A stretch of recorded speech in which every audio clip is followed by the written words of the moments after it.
حضرت ابن خزیمہ رضی اللہ عنہ سے روایت ہے، کہتے ہیں کہ حضور صلی اللہ علیہ وسلم نے فرمایا، اگر بندوں کو معلوم ہوتا کہ رمضان کیا چیز ہے تو میری امت تمنا کرتی کہ پورا سال رمضان رہے۔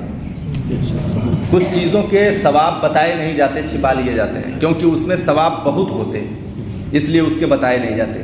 جیسے اذان کے تعلق سے ہے کہ اگر لوگ جان جائیں اذان میں کتنا ثواب ہے تو آپس میں تلواریں چل جائیں گی کہ میں بولوں گا اذان میں اتنا ثواب ہے، اذان بولنے میں۔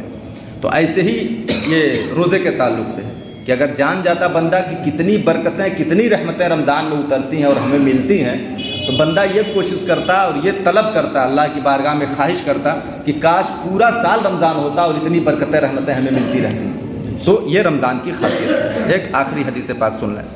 ایک شخص نے نبی پاک صلی اللہ علیہ وسلم سے عرض کی، یا رسول اللہ صلی اللہ علیہ وسلم فرمائیے، اگر میں اس کی گواہی دوں کہ اللہ عز و جل کے سوا کوئی معبود نہیں اور حضور صلی اللہ علیہ وسلم اللہ کے رسول ہیں، اور 5 وقت کی نمازیں پڑھوں اور زکوٰۃ دوں اور رمضان کے روزے رکھوں اور رمضان کی راتوں میں قیام کروں یعنی نماز پڑھوں، تو میں کن لوگوں میں شمار کیا جاؤں گا؟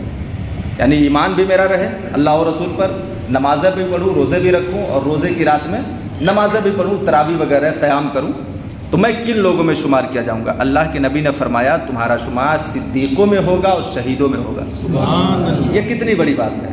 گھر بیٹھے صرف کچھ محنت نہیں کیا، مرتبہ شہید کا مل رہا ہے، صدیقوں کا مقام مل رہا ہے، تو یہ بہت بڑی بات ہے۔ تو آدمی کو چاہیے کہ اللہ کے فرمودات، نبی پاک صلی اللہ علیہ وسلم کے فرمان پر اسی طرح سے عمل کرے جس طرح سے کرنے کا حکم دیا گیا ہے۔ اگر اس طرح سے عمل کرتا ہے تو بہت ساری برکتیں اس کے دامن میں آنے والی ہیں۔ اللہ تبارک و تعالیٰ کی رحمت لپک لپک کے بندے کی طرف بڑھتی ہے۔ بندہ کو اس لائق بننا چاہیے کہ اس رحمت کو اپنے دامن میں سمیٹے۔ اللہ تبارک و تعالیٰ ہم سب کو سمجھنے کی توفیق